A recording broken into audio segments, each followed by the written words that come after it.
with Valentine's Day coming up soon here in the US, I thought I would make some cookies for my husband and my son, who obviously I love dearly, and I know that they love any cookie that I make, but I thought I'd make some cute little conversation hearts. So I have heart-shaped cutouts.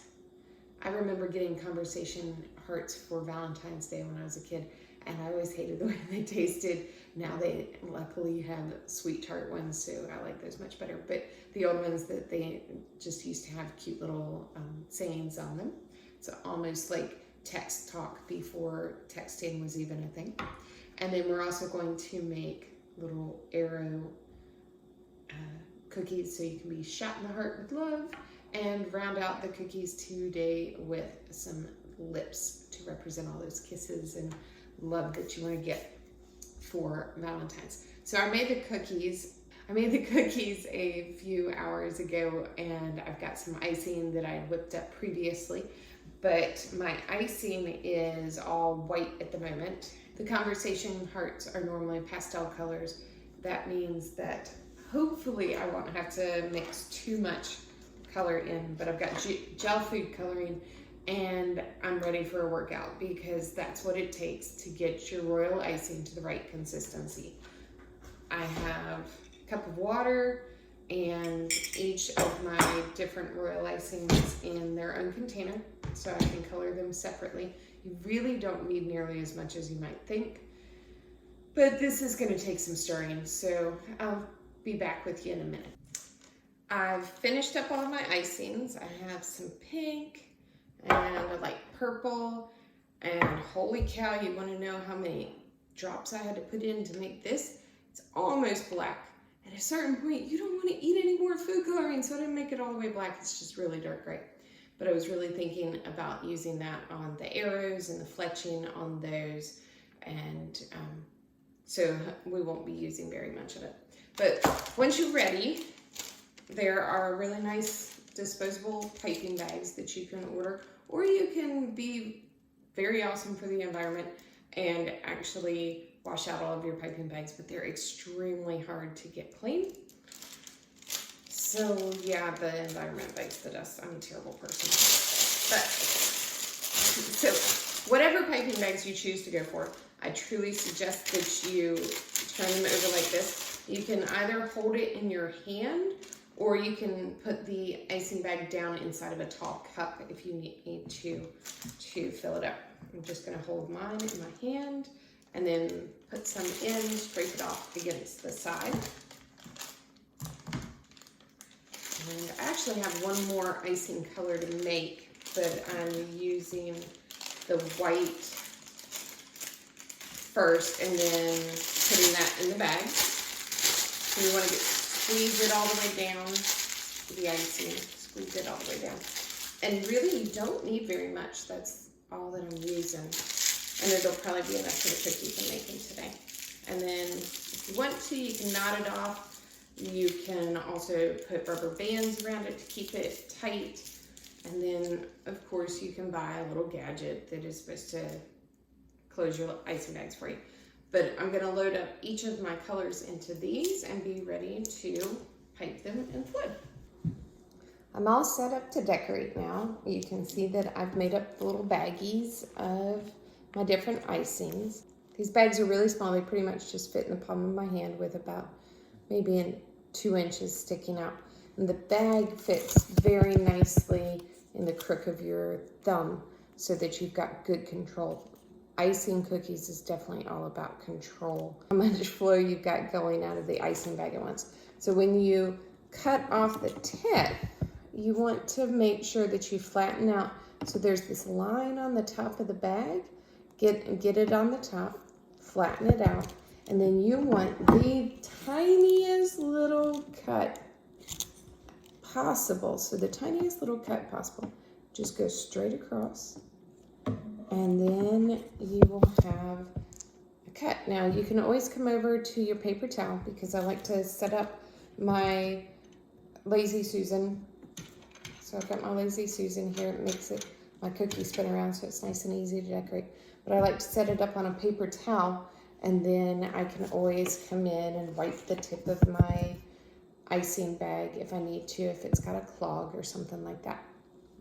So then my cookie just goes directly onto, oh, I have the wrong color. Okay, I guess I need to switch over to a heart. So you need to outline your cookie first. To outline your cookie, you want to touch the tip of your icing bag down and then lift up while you gently squeeze, and the icing will follow where your bag goes. So you want to make a nice line that goes around. I'm running into my other icing bags. So this time I'm going to start down here, touch down and squeeze, and let the icing fall in the spot that I want. I'm going to go ahead and cross over there and touch down. And now I've got a line that will help my icing stay in when I flood. So now I'm going to use the same bag, same icing. I'm going to go just inside. This time I'm going to use more pressure. And you can see that just that additional pressure, whoops, is allowing me to get a thicker line. There's spots where I'm not getting right up to the line. I'll use my scribe tool in just a minute to fill in, but you just trace around. Ooh, I think I need to cut the tip of my bag a little bit bigger because I'm having to squeeze pretty hard and you're seeing the icing mess up a little bit. I've got a larger hole. Oh yeah, the icing is just flowing out better now. The one thing about cutting that hole, you want to make sure that you cut the smallest hole possible and go up from there if you need to. I'm going to fill in these bigger spots. Okay, now I'm going to put my icing down and grab my scribe tool. So this little guy is super helpful. So you want to use it to get your icing nice and smooth, and you can also use it to help your icing get out to that edge of where you did your piping before flooding. Now you've got to do this before your icing gets too dry. This tool will also help you get any little bubbles in your icing. Now you can see my icing has still got some areas where it's not totally flat. You can take your cookie and put your scribe tool right in the middle and give it a little shake, and that'll help. And then just take care of any imperfections at the beginning. As soon as it is dry, you're not gonna be able to fix anything that you're not happy with. I have my white icing and I'm ready to try to just write Be Mine, and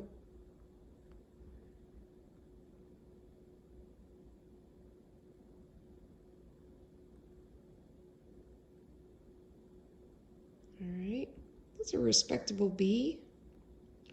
Now because I'm doing this wet on wet, the letters should sink right into the icing and just look like it's all one layer.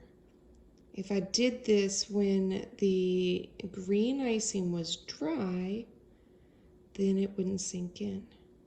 Now you will see, I think that my letters are sinking in too much, so this one might get a little messy and I might have to go back over it once the icing is dry. You can see Be Mine. My husband will like it. It's a bit ugly, but he'll like it because he loves me. For the lip cookies, I think I'm almost going to go for like a comic book lip. So you're going to start with that drip, just look normal, or start with that tip. And then I want nice sharp edges here. So I'm going to come across, drop it down, slowly squeeze, and then just let the icing follow my directions. Then go up and over. Hopefully I can get this curve. Oh, that turned out pretty well. All right, and then I'm gonna need, because I think I want the lips to look like they're just open just a little bit. So I'm gonna put some icing there just so it's flat. And now I'm gonna trace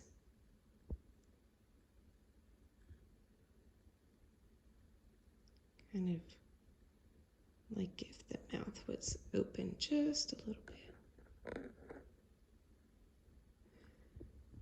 All right, so that's my outline. And now, like you said earlier, we're gonna go for that pink color, but I've gotta let this dry. Now, if you're really lucky and you happen to have a dehydrator, you can always put your cookies directly into the dehydrator and let them dry for about 30 minutes. And that will help make that crust for you that you're gonna need.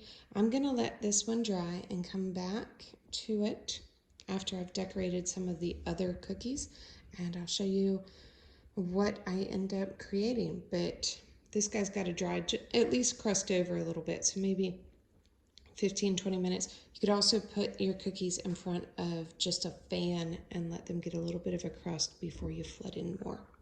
Right. I cut open the purple bag, and I'm going to just make some stripes. Again, this is a wet on wet technique, so I have not let that white base dry. You've got to do this quickly. And then I might put just a dot right there at the tip.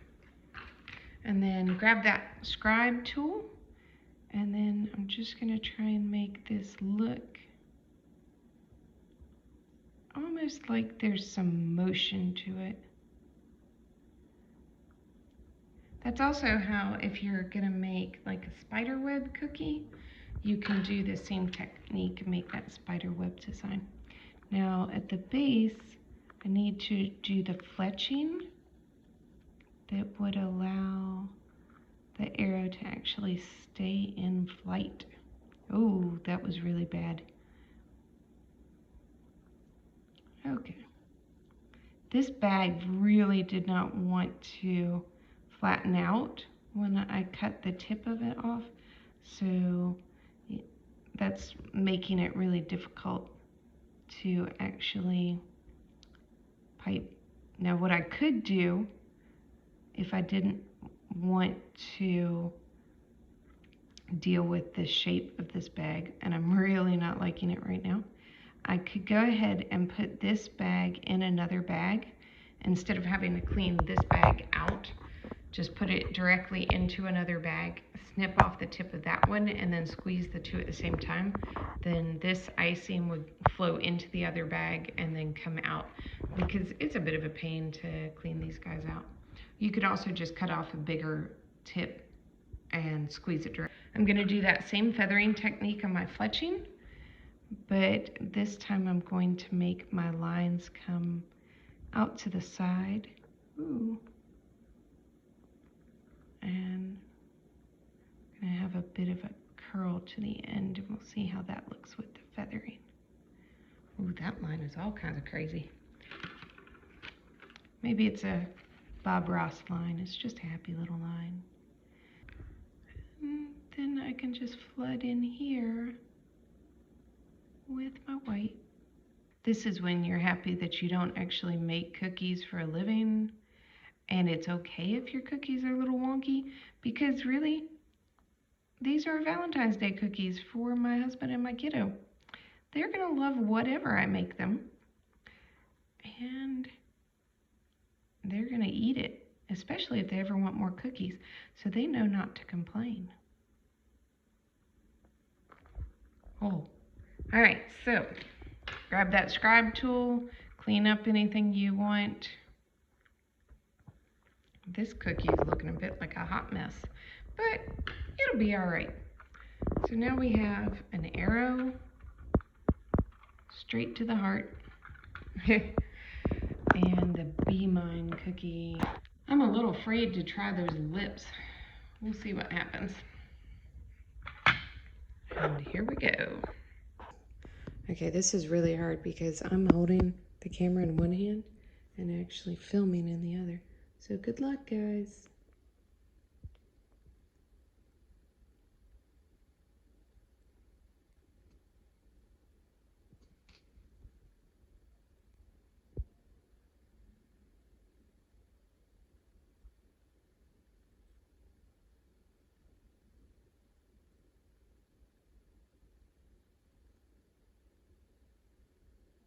Again, this is that wet on wet writing technique. And then afterwards, I can always come back in and put some additional details that are put on when the icing's dry. But I think I'm gonna do just some dots, just because I'm really just playing today. I'm just, oops, let's make that a bit bigger dot.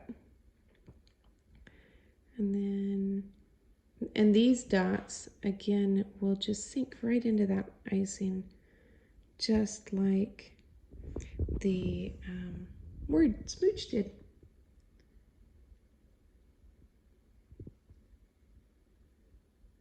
And then it will be just one flat plane once my cookie dries.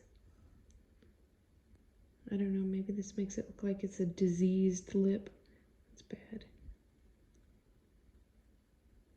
Then I think I might want to add some white in the middle of my black dots, just to give it a little extra something something. Again, I could do this when it's dry and they would stand up, but this is just me finding out new techniques and trying stuff and letting you come along for the ride. We're back to that cookie that I did the comic book like outlines, where you've got that really dark outline. I've let it dry just a little bit, and now I'm just gonna flood it in. But now that I've got the black on there, it's gonna keep this pink away from the two sides. So I actually have two sections, so it'll get some depth to the cookie. And you wanna let that dry, otherwise it'll be like the wet on wet techniques that I've been doing. And everything will join together, which I don't want in this cookie. I want it to have a little bit of thickness to it.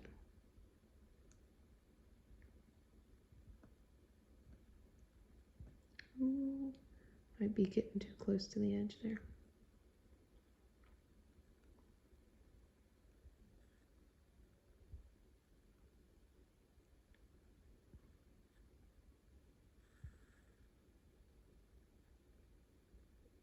Okay, and then bring in your scribe tool again. And that'll allow you to get close to those edges that you've made. And just gently coax the icing to go where you want it to go. Remember that my outline isn't really dry, because it honestly takes the icing about 12 hours to set up until it's hard. So I still can very easily mess up this black outline that I've got going on. And I don't want to do that. All right, so I've got a few little air bubbles that I just want to pop. I also decided to try making one of the heart-shaped cookies look like a bow and arrow with, again, that wet on wet. My icing is just slightly too thin, and it's mixing in too much, but you can see that I actually did get the bow shape. So don't feel like if you're using a cookie cutter, you have to use it for the shape that it was originally intended. Try and go a little bit out of the box. And these are the final cookies. So there's Smooch. I think it's the most successful of the cookies. And then here are the conversation hearts that I started with. And I started messing with just different techniques for my arrows. Some were more successful than others, but it was fun. So try some decorating. Don't be afraid to make mistakes. They all taste good.